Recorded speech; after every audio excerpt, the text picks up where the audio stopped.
Look, I checked Waze. It's not an actual road.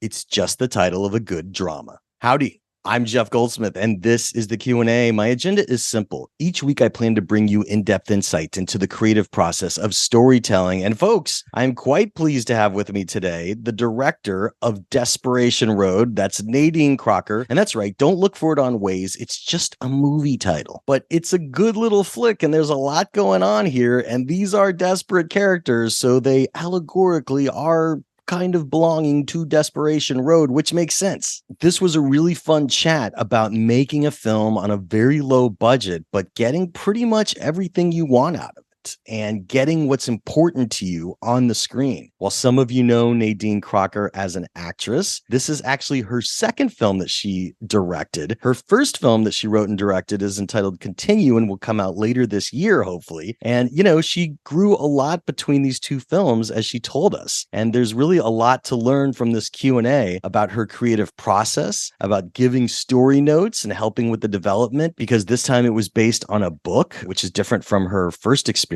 And there's a lot of good stuff in here, so I know you'll dig this episode. And speaking of things to dig, I hope you check out Backstory Magazine over at backstory.net. You could read us on a desktop or laptop or via our iPad app, Backstory. And folks, now that the strike is over, we are going to begin work on issue 50. Now, I'm saying this prematurely. The WGA is voting on the deal points of ending the strike. So I guess there's a chance that might not go through, but knock on wood. That was me knocking on wood. Knock on wood. Hopefully it will. And things are not going to return entirely back to normal until the SAG-AFTRA strike is over. So we still show solidarity with SAG-AFTRA and hope their plight for better wages and better working conditions comes to the same fruition that writers have found. But yes, I'm going to start on issue 50, and it's going to be a lot of fun because I have cool stuff planned for it, but it's just going to take some time to produce. So I hope you're in the mood to support independent film journalism. If you've never read us before, you could check out the free issue over at backstory.net or via our iPad app Backstory. And if you want to subscribe, you'll get instant access to issue 49.5, which is our current issue, along with most of our archive. We go all the way back, I think, to issue 11 or 12, and we're getting close to finishing the entire archive after it got zapped. So I want to sweeten the deal for you, and you could use discount coupon code SAVE5. That'll save you $5 off a one-year subscription to Backstory Magazine. So look, it would really mean a lot to me to have my podcast listeners and iTunes and Spotify and my YouTube watchers of the Backstory Magazine YouTube page, which is where all these Zoomcasts go, and you could actually see us talking together in these Zooms. I'd love to have your support,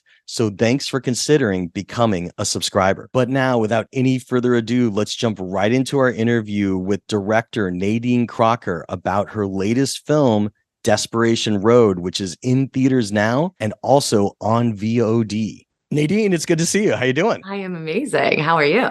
Good.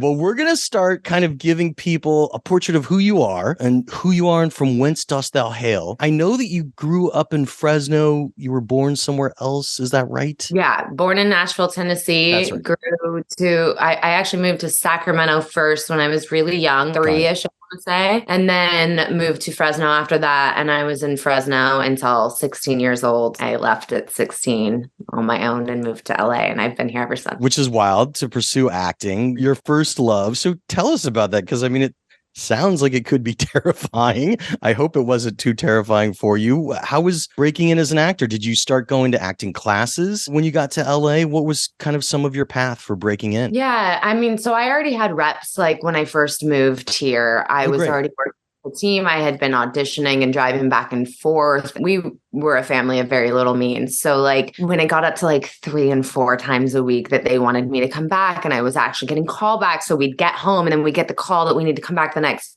day. And we're like, so it was just like, So it started to get like really clear that this could be a thing, and that like it was a lot of work for my family and all of these things. And it had been what I wanted to do since I was like a very little girl. And so I think about that all the time now, especially as a mother. I'm like, I have no idea how my parents thought I was capable enough to send me off at 16, but like, thank God they did, because it started my whole path. And so yeah, I've been here since I was 16, and yeah, I definitely started in classes, and I did a lot of work work to grow my craft. But I was also auditioning like crazy. And I had out of the jump got to sign with a pretty great agency, which I felt really lucky at the time. Gersh. I had zero credits on my resume and signed with them. And I did a scene from Girl Interrupted when Angelina Jolie gets Brittany Murphy to take her life. And it was very clear from the get. I was like, this is what I want to do. I want to play dark and this and that. And so I just worked 3 jobs from 16 on. The acting was the side hustle. What was your grunt work jobs? My favorite part is that my first job when I got to Los Angeles was at Rocky Mountain Chocolate Factory. And then I got like a hosting job. And then I got a job, like my first serving job at this like hookah bar. And then I basically waitressed for the rest of time. I just want to guess, was it the hookah bar in Westwood? No, but that's the only one I know. Okay. Yeah. Okay. The one I'm talking about is in downtown Burbank, right where the old Rocky Mountain Chocolate Factory. So I would walk from one to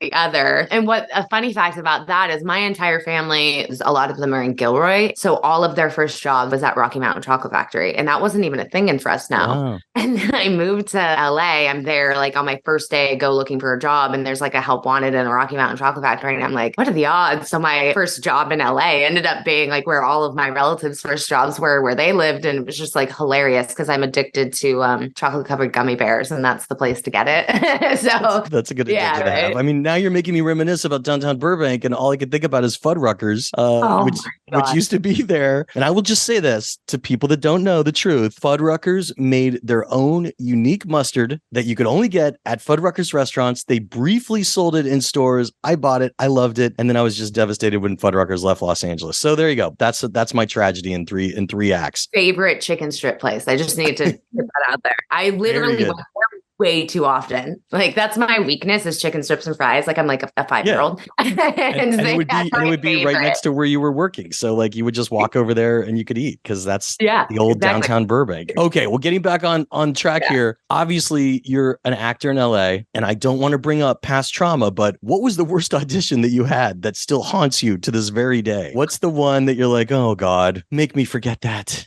Or maybe it's hilarious and you still laugh about it. I have like a hard time with memory, honestly. I'm going to be real with you. Like I can think of things outside of acting, like at an event and like being so nervous and like, you know, stuff like that. But in auditions, I feel like all of them are a little bit traumatizing. You always feel like you're tap dancing and failing. Right. So like there's not one that literally stands out more than the other, but I definitely know there has been some where you walk out and you're like, I failed. Like that one did not feel nice. Do you remember a failure where you're like, okay, I failed in front of casting agent X. And, 5 months later, I found myself in front of casting agent X again. And this time I triumphed. I mean, I definitely do. I remember there was this casting director. Now, if you were to ask me the name, I can't remember for the name of me, but she did so many amazing shows and I blew her away. She had told my reps and blah, blah, blah. And then I went to her again for a different role and I just didn't stick it. And it wasn't my best. And I just remember that it was like she doubted anything she ever thought about me from like one bad audition. And you're just like, God damn, give us a break. Like it's a lot that we're doing, and you're sitting in a room with 30 million people who look exactly like you. And they're all saying the lines and you're all realize you're wearing the same outfit. And you're just like, okay, and now I need to go in there and cry my eyes out. And, but then I remember coming back in for her again and she almost didn't want to bring me back, which was like one bad audition, like give me a chance. And then I kicked ass on that third one because I'm one of those people, like if you give me a challenge or you tell me I can't do something, like it's almost like the fuel I needed. Like some of the best and most courageous things I've ever done have happened after falling hardcore on my face and or like getting rejected really painfully. And I just remember when I went in there the third time, like getting the call from her, she's like, they said you killed it. She said you're back. It made me realize too, I mean, it's really scary. Like, because one, like you're taking big chances as a creator. I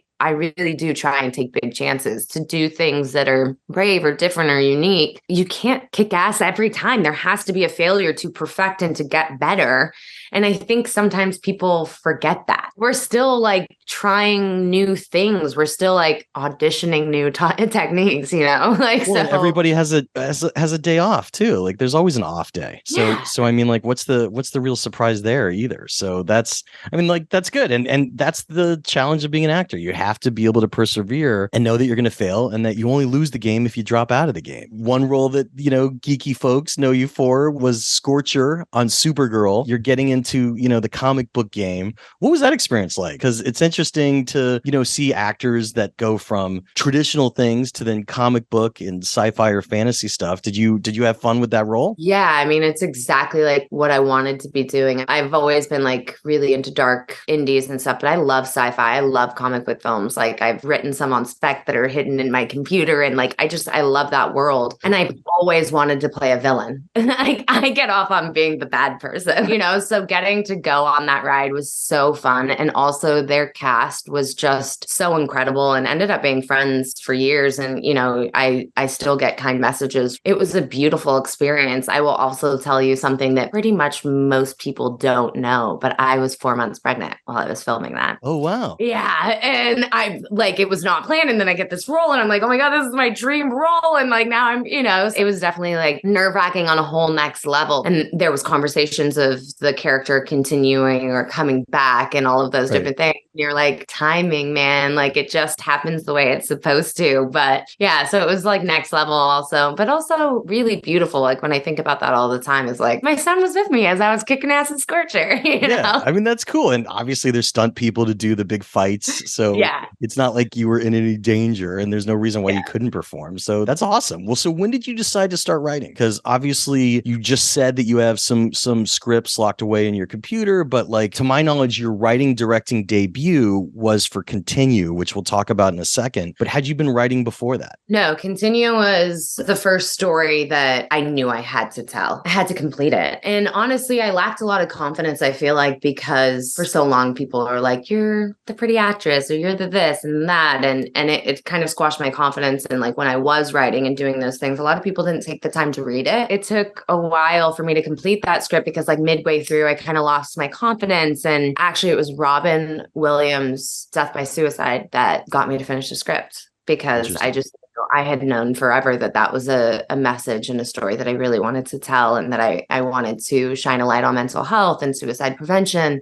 And obviously having my own history and this being based on my true story, it was like, you know, I had to see it through. Yeah. And then I fell in love with writing, directing, and then it just blossomed. I put in the hours to get better and better at it. You know, I look at Continue and I'm so proud of that film, and I do love that film, but I've learned so much since that film that, you know, where you're like, man, it'd be so cool to get to go back and do that again, like with the knowledge I had. But it taught me a lot about writing as well, in the sense of like so many important lessons. Like you don't want it to be too heavy and you don't want it to be too this, and like just finding the balance and so much of the beauty along the way. But you can only do that by getting behind your computer and writing and writing and writing and, you know, getting better at it. I haven't seen it yet. I'm sure it's great. I know that it won Best Feature and Best Acting at the 2022 Beverly Hills Film Festival. I know it's coming out later this year. I have two questions for you. One is, did you ever consider only directing and not starring in it? Although you as an actor, it totally makes sense, but I could also see you as a first-time feature director wanting to spend more time behind the camera, but maybe the balance of those two is what helped you through it. So was there ever like at any point in the process where you were going to like, you know, I'm going to cast somebody else? Or was it always from the get-go that it was a role that you were writing for yourself? It was always a role. I don't think I knew I was going to direct. I always knew I wanted to act in it, but I was very much entertaining other people directing. But that's mainly, I want to be clear, because I don't think I thought anyone would let me be in every scene and direct a film, you know?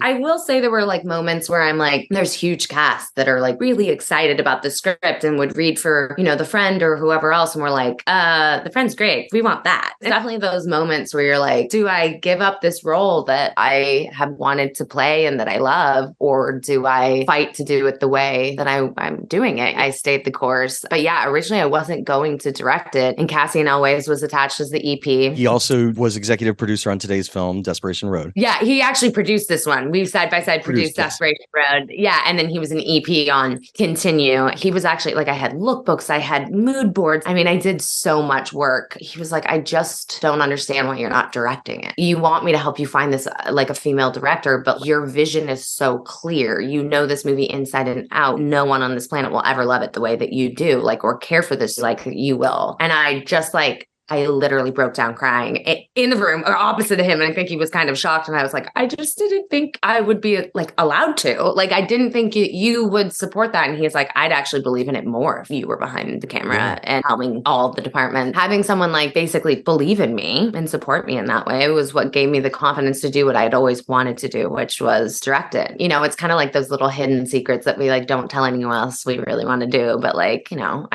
of course, I always wanted to direct. There was always this draw to it, but I don't know. I guess I didn't know. On my way to my passion is what I say. I found my vocation. You know, I didn't realize that filmmaking was kind of what I was always doing. What was your biggest lesson on Continue? Kind of like your eye-opening moment that helped you as we move into Desperation Road? Maybe a creative habit you picked up that you didn't even realize you had as a director? What do you remember as like kind of a light bulb moment on Continue? Well, the thing I'll say about Continue is I was the main financier. I was the producer. I was the writer. I was the director. I raised every dime of capital. I cut my teeth on that film. I learned everything I know on that film, you know? So it felt like everything was a learning lesson. But one of the things for me, I think that really carried through the collaborative process. Like, I don't ever want to stifle other people's creativity because I have a distinct vision. And so it was learning to trust in your co-creators, especially with me being in every scene of Continue. It came with a big dose of trust and knowing that we did so much of the work ahead of time. And, you know, we've talked and talked and talked, and like, it kind of had helped me to like let go of the reins, to let them fly. And that's something that I've continued to bring with me to every project of, I have a distinct vision. I have a lot of preparation. I do a lot of work to get there, but then I also have to hand it to the incredible human beings that I chose to do this film with me and let their creativity fly and let the magic happen. That's where it all happened. When you stop holding like so tightly and you know, watch what comes up. So are you able to say the budget and schedule, or is that what would you like to tell us about that? Shit, I don't know what I'm allowed to say on that. It was made on a hope and a dream. Okay. Yeah, it was low. It was under $1 million. And what was your schedule? 19 days. Oh, wow. Okay. That's great. Yeah, great. When we get into Desperation Road, we made that in 16 days. So again, well, I look forward to seeing Continue when it does come out. You'll have to let me know. And of course, for any of our podcast listeners out there in the United States, Congress did pass into law the phone line 988, which is suicide prevention and crisis. So you could dial it anytime, 24 hours a day. So keep that in mind as well. 988 is free and open. Let's get to Desperation Road. Michael Ferris Smith adapted the screenplay from his own novel. And I want to hear what the development process was like and when you came on into the process as the director. Yeah. So Cassian and Michael had already worked on a project together. It's based on his book, The Fighter, which the movie is called Rumble Through the Dark. And Michael gave Cassian the script. Cassian was like, I know the director instantly. And so he had brought it to me, and Cassian had been looking for a project for us to collaborate on for a while. He had made a few offers to me on material, but they just weren't the right fit for me. And this one came across my desk and he was like, it's about a mother and her child. And like, I already know you're going to be in. And I'm like, okay. For me, it takes a lot of timing and decision-making to decide what to put my voice to. And because I don't do anything half-heartedly, it's like all consuming. So I read the script several times. I read the book, and then I sat down with Michael Ferris Smith. That was like the next step for me to see if it was what the collaboration would end up being like, mind you, because he had, he's a novel writer, and this original script given to me was like 130, 40 pages, something crazy like that. And there was a lot of cultivating and collaborative process that we were going to need to go through to get to the script we needed to be at. Any project that I come in with like a lot of thoughts and a lot of, I'm very hands-on in that way, and story and characters and all of that are extremely important to me. So me and Michael Ferris Smith sat down and we started to just see how the chemistry would be. And then we fell in love. Like, we just had an amazing process because he had watched Continue. So he really trusted my work and what I had done on that film. And it's kind of like a calling card because I did have to wear so many hats on that film. And so I really earned his respect on that film. And he was like, you're exactly the right voice. And so he was so receptive to all of my notes and my thoughts. And that began the process. You know, I gave him like 10 pages of notes of like, this is my thoughts. And he dove in and he took every single one of them and he applied them, and then began the process of a very deep director's pass and, you know, helping to rewrite and cultivate and find the balance of what was important to me and what was important to him. And by the time we found out the schedule, it was like, yo, that script's not being made like that. So it was like originally, like I said, 130 something pages, and I got it down to like 295, something like that. Right. That makes sense. And I want to hear more about that development process when we're in the spoiler section. I guess one question I would ask is, you did direct yourself in the previous film and continue. Did you ever consider playing Mabon? I didn't, but Michael Farris-Smith really wanted me to originally.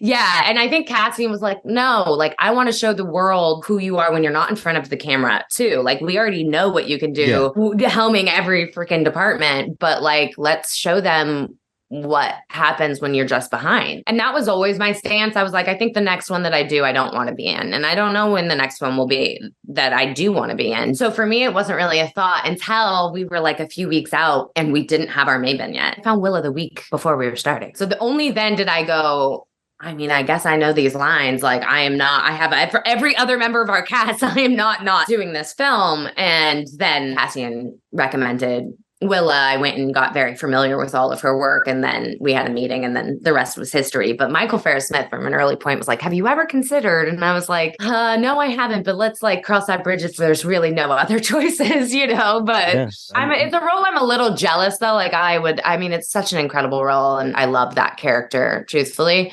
But that role was meant for Willa. Well, pre-production for any director is always important, especially for a low-budget film, because your cost of shooting, making your days is just so critical that if you haven't done your homework in pre-production, it could slow you down.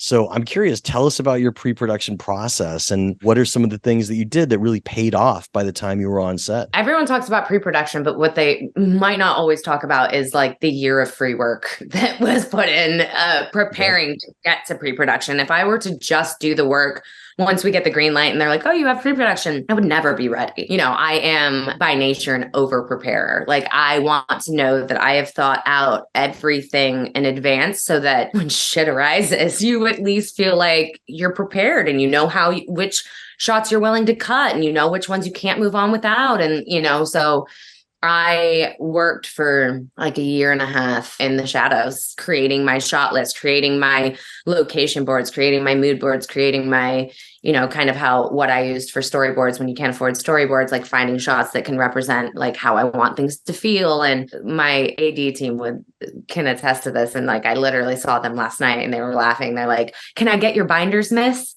Because I have 32 binders, you know, like just these giant binders that I lug with me from time to time, because it has all of my prep work. So yeah, I like to prepare and prepare and prepare, which brings you to pre-production. And we only had 3 weeks of prep on this film. Mel had a hard out, and mind you, I had location scouted the entire film in Mississippi. And like 2 weeks before we were going, they moved me to Kentucky. So I was starting from ground frickin' one. Why did that happen? Was it just a tax credit situation that you crew?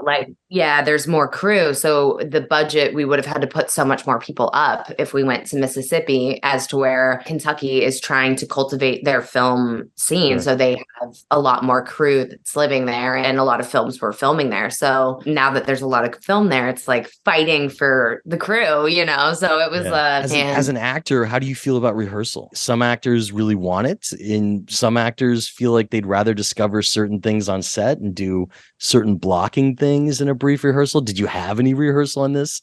Give us your thoughts on rehearsal. Yeah, so we had no rehearsal on this just because there was like no time. I mean, I was literally location scouting every 2 seconds, doing casting Zooms, like, you know, working around the clock, didn't sleep, didn't eat. So like, there was definitely no rehearsals. But as my stance on rehearsals, I have always been, you know, and this isn't to say that it's right, but the methods that I've studied, and a lot of that is not on rehearsal. So it's like, we can rehearse lines and we can say them arbitrarily, or we can like talk about this situation or whatever it is, and make sure that those lines become part of you. But it's never doing it full out. It's never rehearsing what we're doing. It's really keeping that bottled up and that magic to like explore and see what comes when we're in those moments and just live extremely present. Even on my first film, like there's like a really visceral scene in a fight that goes down between me and Shiloh Fernandez. And I went into it with, okay, are we allowed to do this? Are we not allowed to do that? But he's like, anything but hit me with that bottle. I'm like, okay, done.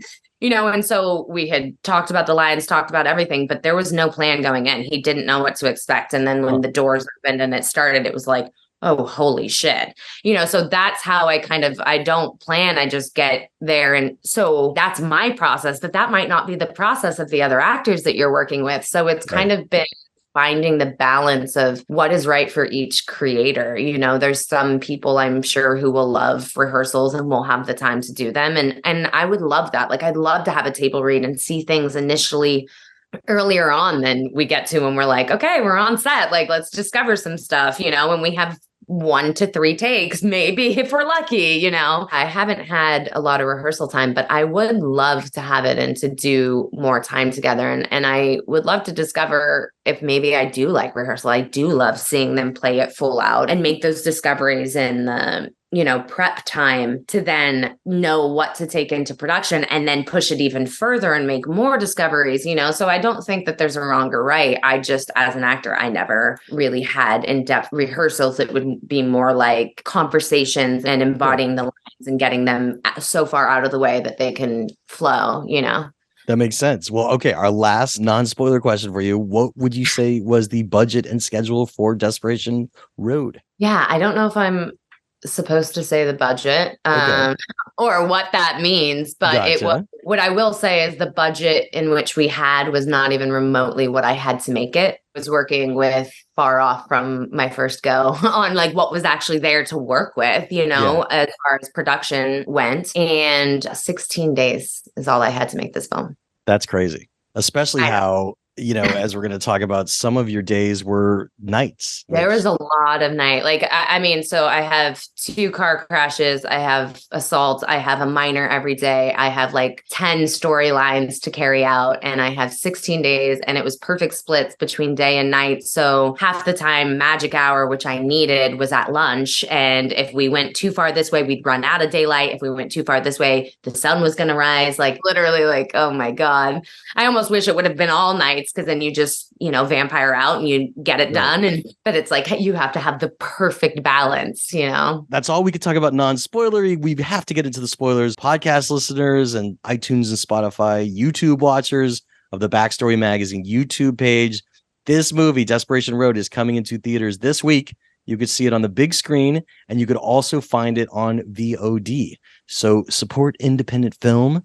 Go see it, press pause, and then come back, because we're going to talk about spoilers. You have been forewarned. So, okay, I want to talk about anything you want to tell us about some of the bigger level notes when you were developing it with Michael Ferris Smith, things that you wanted to change from either his script or the book, or things you wanted to cut out. Yeah, so one of the most important things to me was a kind of a make or break when I first got involved was the relationship between the mother and the daughter. In the original script and in the book, the mother is, and this isn't a judgment, the mother is in survival mode. And so oftentimes I felt as if she was thinking about herself and not necessarily her child. And as a mother, I was angry. I'm like, no. Like, one of the moments she ran from the shelter and left the little girl running behind, and like wasn't worrying about her in a lot of different aspects, didn't care for her in a way that felt like I'd want to go on that journey of. So for me in particular, it was like a very deep dive into Maven being a good mother, and for her always putting the little girl first, and to see what it is to watch a mother who desperately wants to provide for her child, that she just wants her child to be okay. And that was what really interested me in the story. So it was a very big overhaul that I got very involved in the writing process of, and helped to rewrite, of the mother-daughter relationship, even as down to something as small as like, some people might not notice this, but the crayons that are there and that the little girl is obsessing over. I did end up cutting the scene where they're first introduced, but they were free crayons from a diner.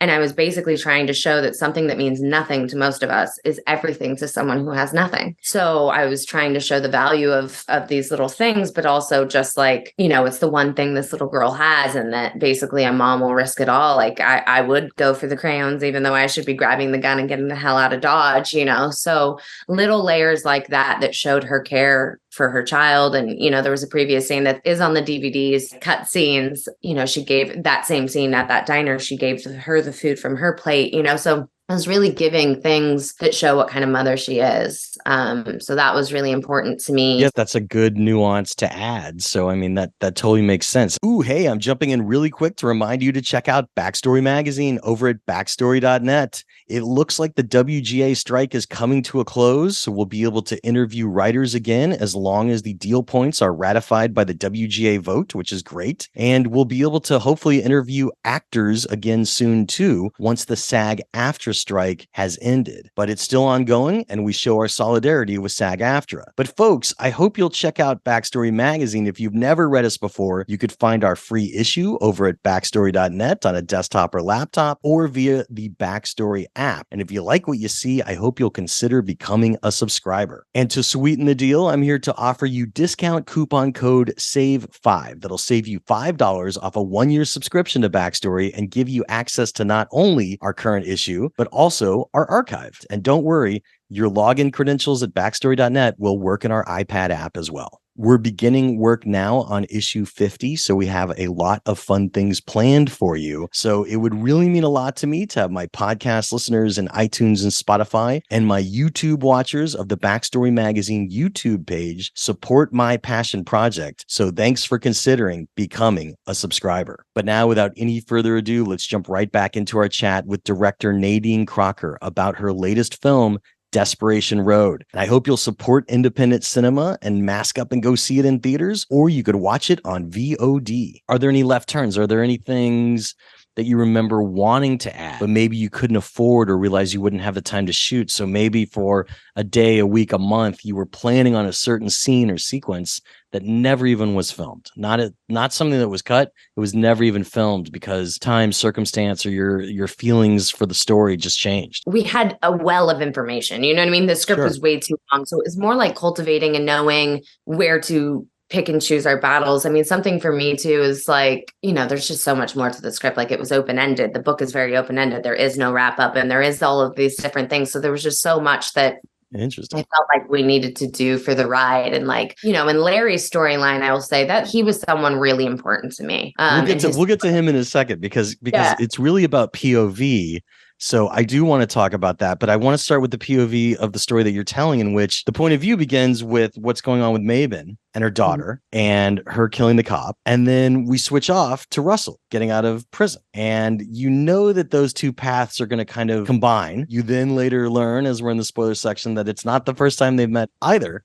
And so I'm curious about kind of what you learned about structure, working obviously with Michael about your structure, because it's kind of like an interesting nuance to find out when those two characters meet and then how soon after they met, they realize that they have a past together. I'm kind of curious about those decisions. That was kind of like the format of the book. So we kind of had a great bones to follow. You kept it mostly the same? Yeah, I think so. I think it starts with Mabon and then goes to Russell. And for me, it was more like I wanted to start like day in the life of both, because technically the beginning when we see with her is the same day as Russell. It's just at two different times in two different perspectives. So it was kind of like to throw you into the world of this is this person's world and this is theirs. And I wanted you to be fully invested in this one before you went to this one. And actually, now that you're saying that, that's not how it was. We did that once I got involved. It used to be crossing over. So it'd start with Mabon, go to Russell, start with Mabon, go to Russell. And so the whole thing was crossing over. Now thank you for reminding me of that. I like to start with a bang on all of my films. Eventually you'll hopefully see continue too. It's a very intense thing that throws you right into the world. And so we had a very in-depth conversation of it really shows you the world that you're about to go on if you stay with Mabon and you go all the way through what just happened to her. And it really invests you into her story and this child and the circumstances. And it also shows you where you're going for the rest of this movie, this gritty, dark, world. And so we did change that structurally. We took them out. We gave them both their own day. And we opened with a bang with Maven and her storyline. That's interesting. I mean, and that works because it kind of sucks you in. I mean, this is obviously a Southern noir. And so you're getting that slow burn aspect of the gritty world. And I guess cross-cutting, you might feel like you're not able to stay with the character as much as you might want to, whereas just staying with them for a while feels more immersive. And then it's a bigger surprise when you cut to Russell's story. So I thought that worked really well. And I was just curious about that.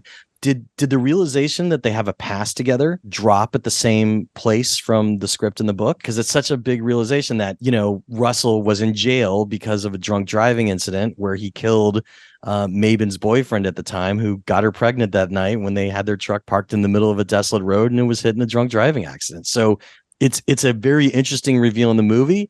It comes at what seems like the right place. But I could see something like that also being slightly modular as it's a flashback. I was curious if it was always there or if it shifted at all. I think it used to be later in the film, which I actually feel like it could be sooner, Okay. So no, it was later in the film, but also the film was way longer, the script.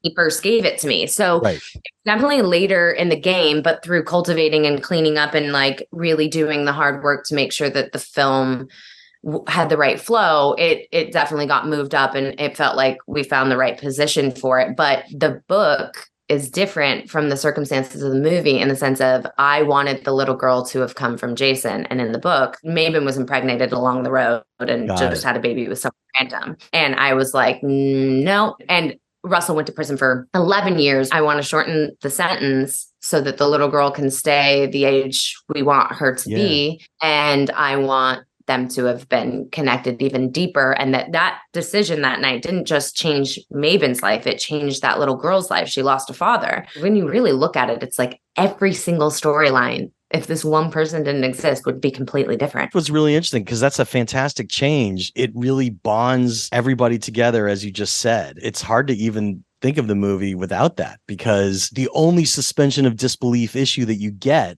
by having it be all the same night and Russell being the drunk driver that killed her boyfriend is, would she recognize him earlier? And I guess, he's weathered, he's been in prison a few years, and maybe she didn't see anything that night. He was unconscious in another car. Maybe she saw a convict photo from the inevitable trial that sent him to jail. But that was the only other thing that I was like, okay, it's kind of this realization as to when they finally talk about what she probably knows earlier because he was drunk and out of it. Yeah. Well, and I made sure that they didn't see each other that night, but there was definitely a picture in the paper, or there was definitely that. It looks very different with a clean shaven face. But on top of that, if you're not expecting to see someone because they're in prison in your mind, you wouldn't be like, oh, is this the guy? You're like, no, they're locked away. So I thought it would be okay because of the sense, when you're not expecting to see someone or you think someone has gone away, it definitely works. I mean, by the way, it is a phenomenal note though, because it really is the glue that holds things together. And what I admire is, for, again, speaking point of view, is that you have Larry, and Larry is the brother of Josh, the victim of the drunk driving accident. And he has spiraled into alcoholism, alienating himself from his family because that was the way that he dealt with the loss of his brother through this horrible accident, in the same way that Maven's life spiraled out of control. And she wasn't able to deal with not only losing her boyfriend, but suddenly being pregnant by him and not knowing where to turn, and then just kind of trying to start her life over. And finally, at the beginning of the movie, she's coming back. So it's all these interesting things. But what's so fascinating about Larry is that he seems like he's going to be the antagonist, when he beats up Russell the minute he's out of jail in a parking lot, and he says, "You owe me more than that." And you're like, okay, what does he owe him? And then you learn that it's his brother's life that was taken away. And you realize that Larry's not entirely unforgivable antagonist because he has a legit grudge against Russell. But also you have a movie, again, for Southern Noir, where your protagonists are themselves anti-heroes. They're both doing self-harm. Tell me about that triumvirate of kind of protagonists, but also antagonists, Larry being the more violent of the three, obviously. Although, Mabon obviously knows how to kill a cop in the beginning. Yeah, who's assaulting her for, good reason. Talk about Larry and how much screen time to dedicate to him, because I think it is a fuller movie because you're showing that pain and loss that he has. But it's interesting. I could easily see a movie that didn't spend as much time with Larry. So Larry's like one of the things I'm the most proud about what I really did in this script, and that's not to take away from Michael Farris-Smith, but I want to be proud of something that I really did cultivate, which is Larry, if you read the book, is just a bad dude. He wasn't really struggling with anything. He just beat people and was just vile. And so reading the script, it was like, I don't believe that any character should be unlikable. I think it's a waste of a character. They can be terrible, but if we can make you understand why they're terrible, we can still empathize with them. We can still understand from their perspective. And really, Larry is just battling with grief and mental health and addiction and all of these different levels that so many of us can battle with. So, who knows who he could be if he got sober, if he had changed, who knows? But the truth is he was in a downward spiral, couldn't get behind having a character that's just bad to be bad. And so I started to work on his backstory and what I felt like we could do through his character. And so that's where I bring mental health into most of my projects, even in the smallest way. And so I started to really cultivate who Larry is and why he's suffering. And definitely in the edit, I feel like when I was trying to sculpt and get down to the right thing, people were always like, we don't need more Larry. We don't need it. And I just was like, no, I'm not willing to part. I'll part with other little things that aren't necessary or that were filler scenes before I'd ever cut a Larry scene, even though you guys like those. Larry is really important to me. And I think that it's important that we feel for him and care. Otherwise, his death, any of that is just useless. I mean, what do you care if a person you hate through the whole movie dies? It's right. So we're wasting that entire moment on a person that no one's going to be on the journey of.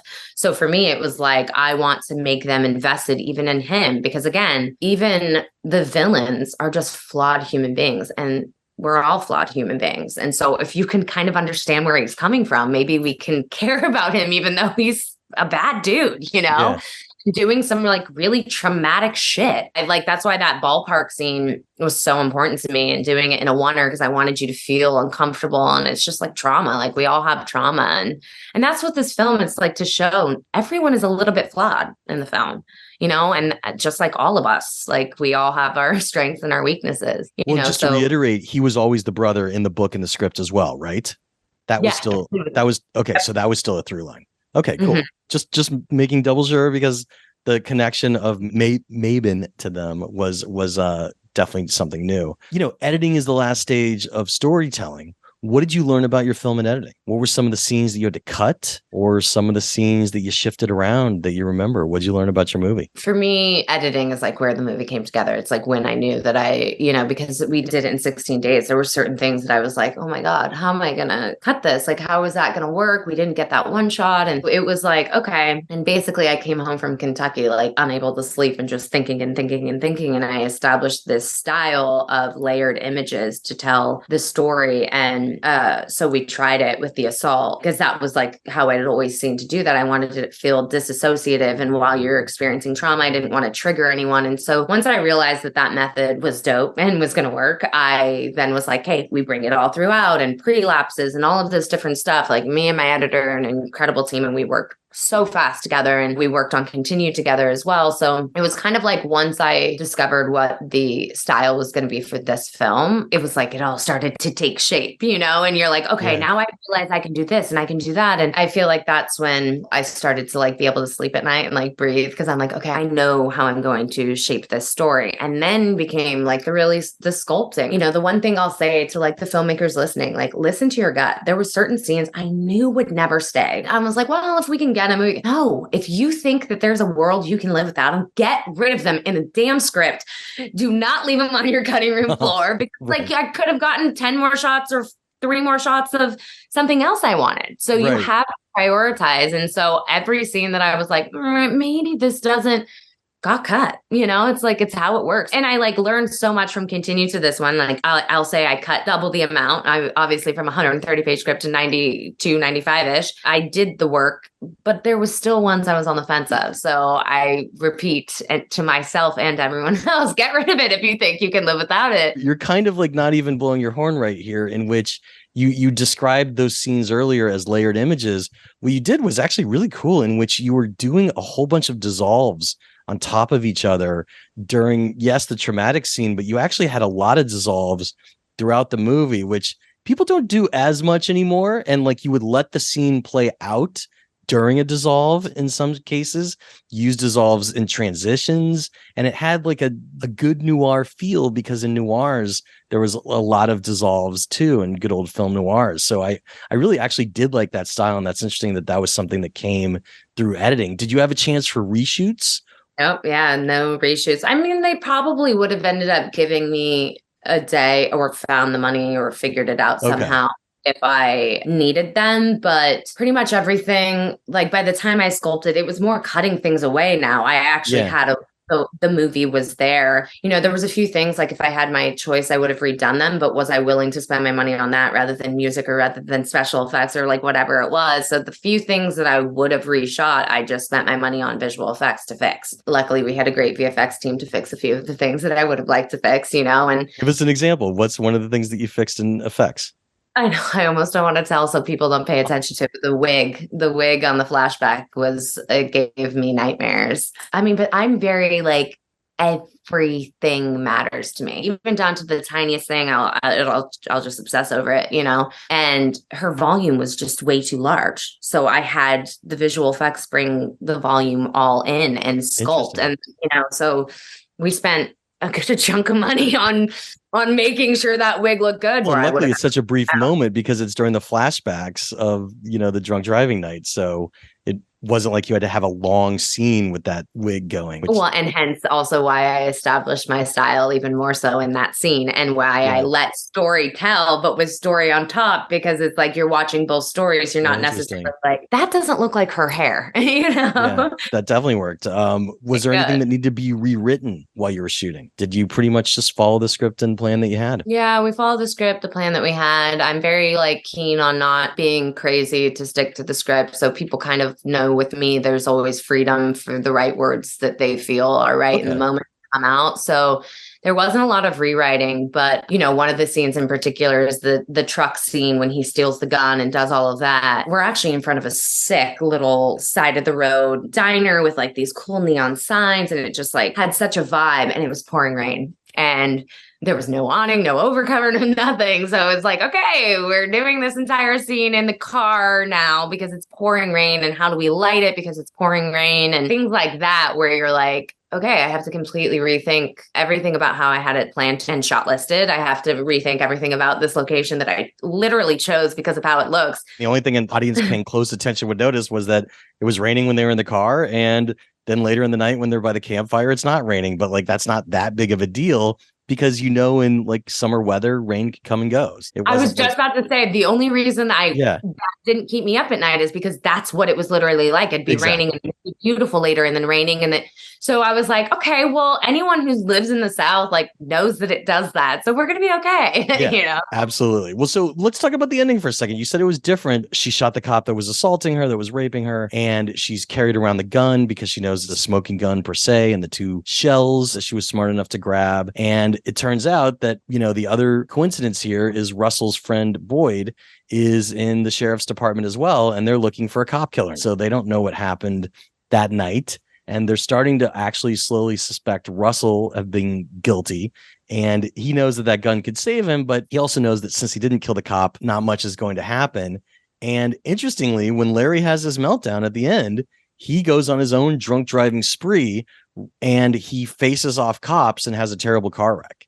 Before that, Russell and Larry got into a fight. Maven was injured and is in the hospital. And so it all comes to a head where Boyd is in the hospital with Russell, asking him what is really going on, because he can't be left out of the loop any further. And it's interesting because an idea forms in which Boyd decides to have mercy on them both. And since Larry's dead, he plants the weapon and the shells in the crashed car of the driver, which I thought was an interesting way out because I wasn't sure how it was going to wrap up. And so I want to hear from you kind of the math that you and that Michael did together to kind of reach this ending based on what it was in the book. So basically in the book, it's all left open-ended. It's never pinned on Larry. We never know if any day the cops are going to come take her away. So yeah, it was like you go on this really heavy, gritty journey to then be like, well, we don't know. Like, we'll see. I was just like, I can't put them through this journey without hope in the end. So, like, the end of the book is that even though Larry's dead, the cops are still looking for the cop killer. Yeah. Okay, yeah. Larry's death is just a death and nothing is ever wrapped up. And they're just kind of out looking for the killer, and you never know if they're going to come and take her away. For me, it was like, no, we got to wrap it up and we got to find the path forward of giving them hope in the end and letting them feel the breath of knowing that this mother and child are going to be okay. And it was just like, there was a lot of things that were really important to me to wrap that up. And that's when we came up with the shell casings, her picking them up so that that could wrap up the story and they could be planted so that Boyd, I'm trying to like not insult, but like, he was just useless. He's a cop and he's searching for everyone. And he's like, I'm like, solve the murder. Or like, I wanted him to have his like moment of triumph. And I'm like, Michael, he's got to have his moment. And so by Boyd getting involved and planting the casings and all of these things, he gets brought in on the information and he helps them essentially. And he has a purpose and he was catching on and he was figuring it all out. And so it was important to me. Like I said, every character matters to me. No one's like, oh, that's just the best friend or whoever else. So I wanted everyone to have their role in, in the film's wrap up and in all of it. And, even down to like, I added in tattoos and them having tattoos because I'm like, how do we show how close these two were, in a visual way that is quick, that gives history, And so what did you pick for the tattoos? In the football number, and just chose like my son's birthday and a number. And then Michael has a lightning bolt tattoo on his arm. And so we mimicked the lightning bolt he has with football jersey numbers. Got it. Yeah. What was the scene that you were sweating over and over again? And how did you creatively rise to the challenge of it? I don't think that I knew preemptively that it would be the scene that gave me a heart attack, but it ended up being that big car crash. It was our final day. We had to like know that we had everything we needed because Garrett was shaving his entire face. We have one car. We have one chance at this crash. We have a very limited budget. It's our last day. We have like 2 hours to do it. I did this all in 16 days. And so our page count and our time was like silly. So we really had, that last chance to do that car crash and we were just running out of time and we didn't get all the coverage that, I would have loved to have had. And it was like, how do I still tell this story? And, as a filmmaker, you're like, I don't want them to think I can't do a car crash. Like I can nail this. My shot list is thick. Right. How do you do that in 2 hours? How do you do that with no time, no means? So we got tricky and I persuaded them to get me a second camera in the third week. And so, I only had it for the last few days of the shoot. And then I was working 2 units simultaneously. I'd work my first unit and work 16-hour day and then start at 9 a.m. to work with the second unit until I went to my first unit. And so I was just like working around the clock to make sure that we got everything that we needed. And and then I got them to get me a third camera on that day. I'm like, I need every angle for this crash. If we only got one chance, like I need to know that like we have the coverage. And so, that was the scene that was like really tricky. It was also tricky because you need your actors to have been by a car that's about to be hit at a high speed. And like, how do you do that? And do we pay the visual effects to have the people put in to like come up or like, how do you? Well, you solved it essentially also by cutting to black for the moment of impact, which is there's no problem with that because that's very common in independent films and films on a lower budget. For Larry, yeah. You're talking about the car wreck of the drunk driving incident. Yeah. Yes. Okay. So that was the dissolves that you mentioned. That's how I kind of snuck away some of those things, got it. To let my own cat out of the bag. It's like, you see this impact and you see his face going over the impact. And then you see her standing up and then a closer frame of her screaming over the same thing. And I'm like, okay, well, that's her getting up rather than having it in the wide, how I would have imagined it normally was.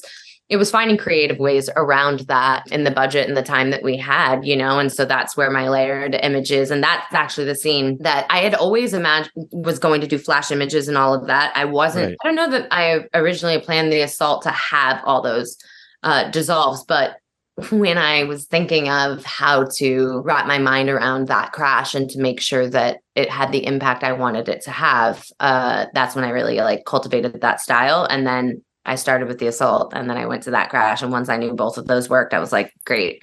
Now I'm going to find all the moments I want to do this. And that's a great creative solution. So that totally makes sense. And, Larry's crash in itself, just having the completely wrecked car that you could cut to, also sold it even after the black. But yeah, knowing that your drunk driving flashback was your last day of shooting, that's a lot to pack in there. So that makes sense. Well, so what's next? I think I saw that you co-wrote a script called Hallow. Is that correct? Yeah, that's actually, I don't know what will end up happening with that project. I'm not sure that I'm still going to helm that story, but I did write that script and I do love it. But yeah, next would be, I have a film called Vanish that I'm working on with Robbie Brenner, who's like one of my dearest friends and was my dream producer. I tell everyone I manifested her. She was on my vision board forever. And then, the universe brought her into my life. And so we have 2 films. I was already actually supposed to be filming my 3rd film, Vanished, with Robbie, but the strikes have held things up. So that will be my next project. And then me and Robbie also have a film that I wrote, which is called Dear Son. And it's kind of based on my own story again, in the sense of I have written my son letters since the day he was born. I didn't do a baby book or anything like that. Instead, I write him these handwritten letters. And so I took that concept in some of my letters that I wrote to my son, and I put them in this script around this concept. And that's my film to really look at addiction in a really interesting way. And part of the proceeds from that film will go to Alzheimer's and suicide prevention. And so almost all of my films, I try and have an impact and or some aspect of charity involved. So I'm really excited. And so I have a few better casting, and Lionsgate's offered me several that I'm making decisions on. So I feel really, really lucky right now. Well, that's great. And the good news is the strike is hopefully almost over. The WGA is ratifying their vote this week, and SAG-AFTRA would be next as those negotiations have restarted. So hopefully the strikes will be over soon. But look, I dug your film and I cannot wait to see what you do next. Nadine, thanks for your time and coming down and hanging out today. Yeah, thank you so much. Thanks for having me. And by the way, I just have to say before we're done, I love your podcast. It has been so listening to the episodes. It's so cool what you're doing. You're basically giving people their own little film school. And it's just it's so cool to hear those little secrets from set be told. And, the directors have an opportunity and the writers to talk about the process. So I really dig it. Thanks for having me. Thanks for the kudos and right back at you. And I'm glad that you're able to be a part of it, and hopefully share your knowledge as you just did with other people will have an impact as well. So thanks again, because low budget filmmaking is really difficult. And, you have 2 in the can right now, which is no small feat. So thanks again. And folks, go out and see Desperation Road, which is in theaters now and on VOD. And that's how the Q&A went down. Special thanks again to director Nadine Crocker for being so generous with her time and coming down to chat about her latest film, Desperation Road. And folks, you could see Desperation Road right now in theaters. It's worth masking up for and going and supporting independent cinema, or you could watch it on VOD from the comfort of your own home. Of course, while you're surfing around online, I hope you also check out Backstory Magazine over at backstory.net. Now that the WGA strike is coming to a close, they're voting, I think, in finality on Monday. It looks like it's coming to a close. We have begun work on issue 50 because we could finally interview writers again. Of course, as the WGA strike is wrapping up, the SAG-AFTRA strike continues, and we show solidarity with our SAG-AFTRA friends and hope that their plight for better pay and better working conditions is addressed fairly, and their strike could come to an end soon as well. So your support truly means everything to me, and I hope if you've never read us, you take a look at our free issue, which you could read on a desktop or laptop or via our iPad app. And if you like what you see, you could use discount coupon code SAVE5, and that will save you $5 off a 1-year subscription. And your login credentials will give you access to both our site and, of course, the iPad as well. So look, it would really mean a lot to me to have my podcast listeners in iTunes and Spotify and my YouTube watchers of the Backstory Magazine YouTube page support my passion project. So thanks for considering becoming a subscriber. The Q&A with Jeff Goldsmith is a copyright of Unlikely Films Incorporated in 2023. All rights reserved. Folks, if you want to reach out to me, you could find me as Yo Goldsmith on Twitter or Backstory_mag on Twitter. You could use those same credentials over on Instagram, Yo Goldsmith or Backstory_mag. I have a Facebook fan page. You could reach out there as well, or you could even write into backstoryletters@gmail.com, and I promise I will get back to you. I'm Jeff Goldsmith, the publisher of Backstory Magazine and the host of the Q&A, thanking you for tuning in and telling you to stay out of trouble. Till next week.